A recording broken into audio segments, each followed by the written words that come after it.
Quels sont les 3 meilleurs comics de Joseph Michael Straczynski? Eh bien, je pose la question aujourd'hui et je vais me faire un mal de tête rien qu'à l'idée de devoir répondre à cette question puisque c'est quasiment impossible de n'en sélectionner que 3. Joseph Michael Straczynski fait partie de ces auteurs majeurs, de ces auteurs qui ont un savoir-faire, ils sont au-dessus des autres, ils sont over the top, comme dirait Sylvester Stallone, puisque tout ce qu'ils font, c'est bon, et qu'ils sont plutôt rares d'ailleurs, et à chaque fois qu'ils proposent quelque chose en matière de comics, eh bien c'est souvent soigné, c'est souvent bien fait, souvent accompagné de délicieux dessins, et donc du coup c'est un peu compliqué de n'en choisir que 3. Alors je ne vais pas parler de son chef-d'œuvre Midnight Nation parce que il n'est pas disponible, donc je vais pas vous dire c'est la lecture de votre été, vous allez adorer et vous allez le lire sur la plage. Non, c'est pas disponible. C'était sorti chez Delcourt, je n'ai pas de nouvelles de ce titre. Je ne peux pas vous dire si ça va ressortir.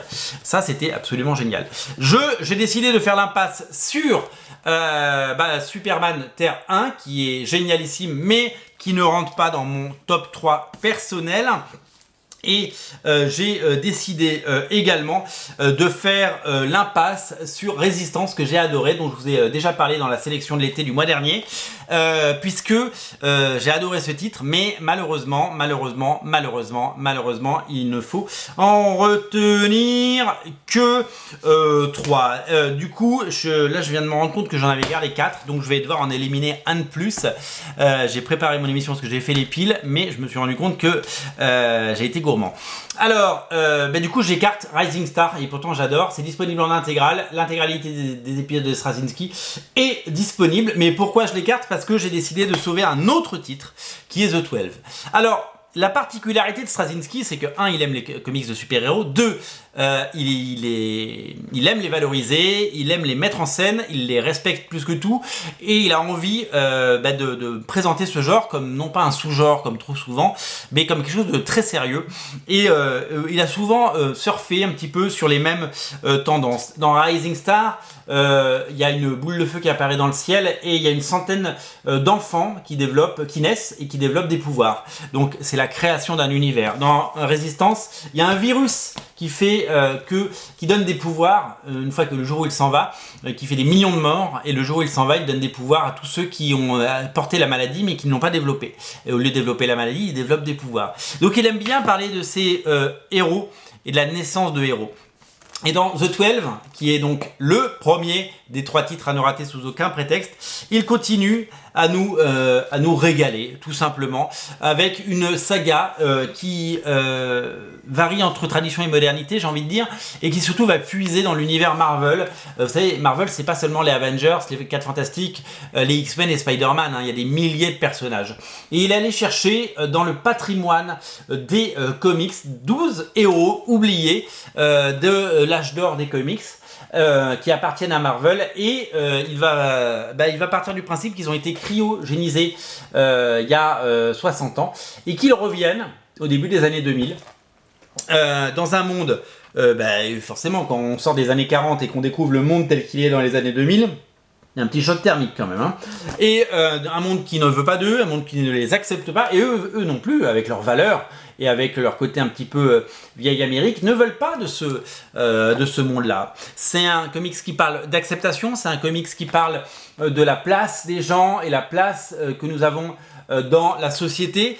C'est un comics qui nous régale avec évidemment ces personnages hauts en couleur qui souffrent tous et qui vont devoir vivre dans ce monde qui les rejette et qu'ils n'aiment pas. C'est brillantissime, vous avez l'intégralité des épisodes de The 12, c'est le Watchmen de Straczynski, c'est son chef-d'œuvre et c'est absolument incontournable. Le deuxième titre qu'il ne fallait pas rater, j'ai failli l'écarter et finalement je l'ai remis, c'est Spider-Man par Straczynski. Alors là, j'ai dans la main les premiers épisodes de Straczynski sur Spider-Man, dessinés par le fabuleux John Romita Jr., et avec des couvertures de J. Scott Campbell. Ça, c'est la collection Must-Have, vous savez, la collection qui propose des albums à 15 balles pour découvrir les séries, avec souvent des histoires complètes. C'est une saga qui a complètement renouvelé le genre de Spider-Man au début des années 2000, puisqu'il a décidé de retravailler complètement la mythologie de Spider-Man, et ça a été brillamment fait.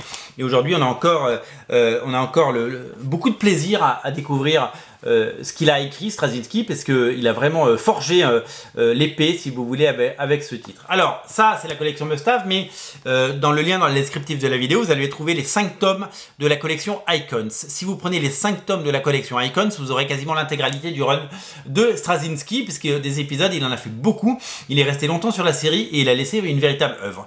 Il a vraiment redéfini le personnage, qui était complètement rincé à la fin des années 90, après la saga du clone, après des relaunchs qui n'allaient pas, après le scénariste Howard Mackie qui avait fait beaucoup de mal à la série, après bien entendu le Spider-Man Chapter 1 qui n'avait ni queue ni tête. Eh bien il est arrivé, il a posé les bases et il nous a raconté certainement les meilleures histoires de Spider-Man et il s'est absolument régalé et il nous a régalé. Il faut lire le Spider-Man de Straczynski parce que c'est certainement les meilleurs épisodes récents du Spider-Man vieillissant. Évidemment ça n'a rien à voir avec le fabuleux Ultimate Spider-Man dont je vous parle régulièrement, mais on est vraiment sur quelque chose d'étonnant et sur quelque chose de brillantissime. Voilà, donc c'est très important de lire ce Spider-Man. Il faut lire le Spider-Man de Straczynski, c'est génial.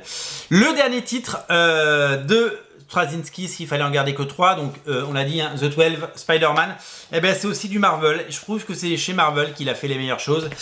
C'est son Thor. Voilà, moi je suis pas fan de Thor à la base, parce que Thor... Bon, quand j'étais gamin, Thor c'était quand même un héros un peu ennuyeux. C'était quand même un mec qui faisait des moulinets avec son marteau, quoi.